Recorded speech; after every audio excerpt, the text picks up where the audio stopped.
Donald Trump just got what might be the worst health news of his entire term, and surprisingly, it didn't even have to come from a doctor. And honestly, that's because Donald Trump doesn't see doctors anymore. Donald Trump doesn't allow medical professionals to actually diagnose him.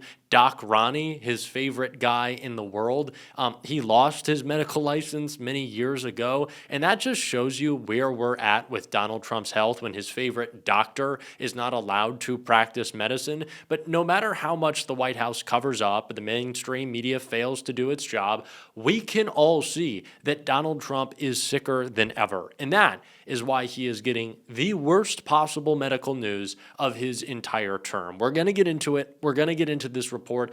But I don't want us to forget where we were this time last month. The calls for the 25th Amendment that were coming out after Donald Trump threatened an entire civilization, a show of cognitive decline and insanity that we need to return to. What Chris Murphy said right here should have been the end of Donald Trump's presidency. Unfortunately, that's not how things work in the Republican Party. But this report that we're about to get into, it may change things, given what Murphy said here. The president has promised to commit war crimes. He's promised to eradicate an entire civilization. We have never, ever seen that in the history of this country. That's why I and many other people have been talking for the last 24 hours about the 25th Amendment. It does seem that Trump has lost touch with reality. I mean, we just can't accept a president who is literally promising to destroy an entire civilization, to murder hundreds of thousands of innocent human beings. That alone should be grounds for the removal of this president.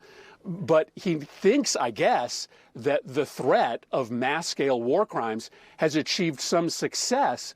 But as we're learning in the last few minutes, the success seems to be that Iran has more power over global commerce than ever before in our lifetime. And so the combination of the threat of war crimes along with the outcome of this so-called ceasefire, it's just really hard to get your head wrapped around. How did we stop talking about this? Like, I know you and I didn't. I talk about the 25th Amendment every day, but how is this something that the mainstream media allowed to be sane-washed? And it's funny, and it's not funny actually, but it is, that they allowed it to get sane-washed. They allowed us to move on from it because they allowed Republicans to offer up one of the dumbest talking points I have ever heard, not just about Donald Trump's health, but about the way he negotiates, which is that this was a negotiating tactic.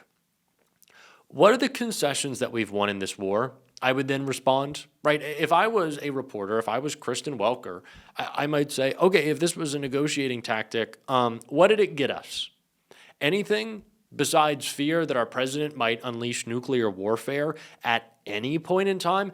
No, it's gotten us nothing, because this is not a negotiation strategy. It is Donald Trump threatening genocide and just being out of control. That's where Donald Trump is right now, and it's why he continues to talk about his cognitive test like he did today, and it is one of the reasons that we're getting this medical report that we're going to get into after. In my opinion, anybody running for president or vice president should take a cognitive test.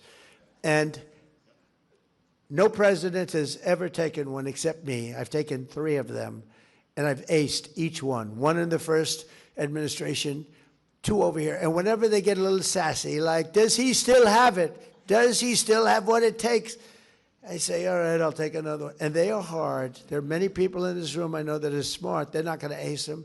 There are many people standing back there, the fake news media, that I'd like to have them. The first question is very easy, and they always show the first question is, you have a lion, a bear, an alligator, and what's another good? A squirrel, okay? Which is the squirrel?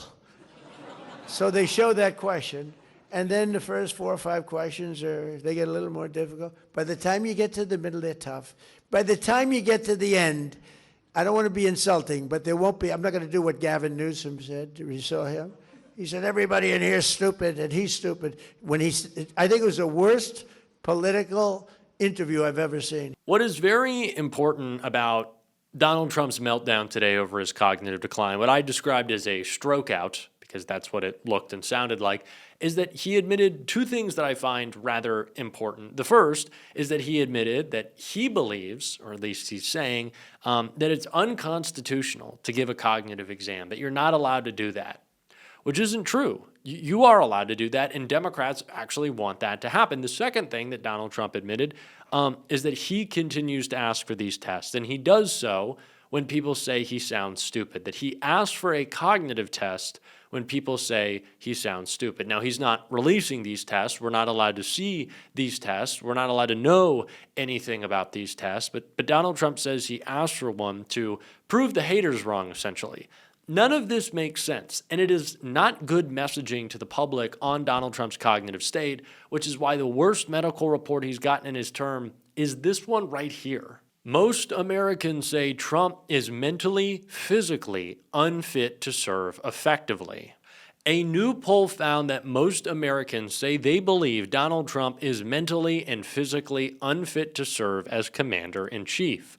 The Washington Post, ABC News Ipsos poll found that 59% of U.S. respondents said that Donald Trump does not have the mental sharpness it takes to lead the country. 40% of respondents said the president is mentally equipped for leadership, but I don't know what clips of Trump that they could possibly be watching to think that. Comparatively, 55% of U.S. adults said Trump is not in good enough physical health with those cankles and bruises to serve as president. More than half of the respondents, 54%, said they do not believe the president is a strong leader. 67% of the survey participants also said they don't think Trump carefully considers important decisions. Their responses fall in line with separate recent surveys indicating that the president's disapproval rating reached a new high. Donald Trump's disapproval has been driven in part by the affordability crisis steaming, from his war on Iran. The Strait of Hormuz, a critical shipping point responsible for carrying a fifth of the world oil transits, has remained closed to commercial traffic, in turn driving up gas and energy costs, and therefore everything else. This is the most damning health report Donald Trump could be given, because we know that he's in cognitive decline. We know he's in physical decline. While I'd like a doctor to say something about that, I don't need a doctor to tell me that. What we haven't known is if Americans are seeing it, because the mainstream media is refusing to cover it. But what this report, this polling shows us, is that Americans think that Donald Trump is in a health crisis, that it is directly impacting his leadership or lack thereof, and he is physically and mentally unfit to discharge the duties of President of the United States. Now, that is true, and we have always known that to be true, and that is very obviously true. But it being reported, but it being proven out and seen and shown in these polls, that is a different story, and something Republicans are going to have to start dealing with. And it's great. I'm glad they're going to have to start dealing with it, because it puts them on two paths. Either deny the truth and the obvious that Donald Trump is in deep cognitive decline, or start to throw him under the bus and see what he does from there, which will be melting down. In a similar way to the fact that it would have been a good strategy for Kamala Harris to separate herself from the Biden administration when running in 2024. Think whatever you want about the Biden White House. It was a successful presidency domestically. Did it solve all of the ills of America's economic recovery post-pandemic? No, because it was 4 years. We were coming out of a pandemic. Was it better, again, domestically than any other country's economic outlook? Oh, yeah, absolutely. No. People didn't feel good about it, though. Why would they? Corporations were able to shrinkflate our goods. They were able to do huge stock buybacks. The wealthiest got wealthier. The middle class and working poor hurt more than ever. No, it wasn't good. And so it would have been smart for Kamala Harris to separate herself from Joe Biden more. Of course, we don't need to rehash 2024 right now. That's for a different day. But the same thing will happen with Republicans, who will be attached to Donald Trump out of fear that he will attack them, and it is only going to make their lives that much worse on the campaign trail, which I am looking forward to, not just on the issues of his cognitive and physical health, but the health or the death that currently is our economy. They have no answers. They won't. It's why they don't want to talk. And there's another problem that Republicans are staring down right now, something that we haven't been talking about as much, coincidentally, not so coincidentally, because of Donald Trump's war, and that's the Epstein files. Now, Marjorie Taylor Greene made some news yesterday when she was talking about the Epstein files in about a 6-minute clip that went incredibly viral at the Ron Paul Institute.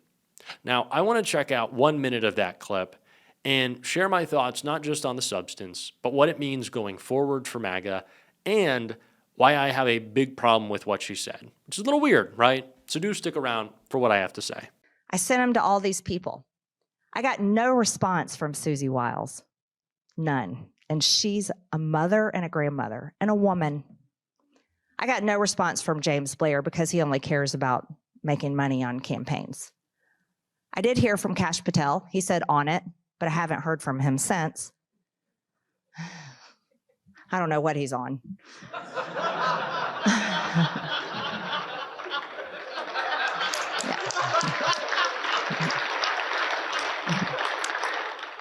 J.D. Vance was very nice to me, compassionate and kind, and reassured me that he would do everything we could to find out what's going on.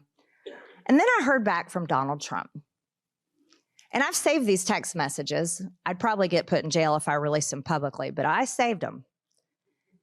Where Donald Trump proceeded to tell me that it was my fault and that I deserve it. If my son gets killed, I deserve it because I was a traitor to him. That is our president of the United States.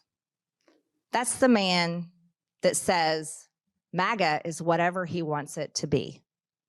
You might be saying to yourself, Jack, you said stick around. I did stick around. Marjorie Taylor Greene is kind of sharing information she did before. What's new here?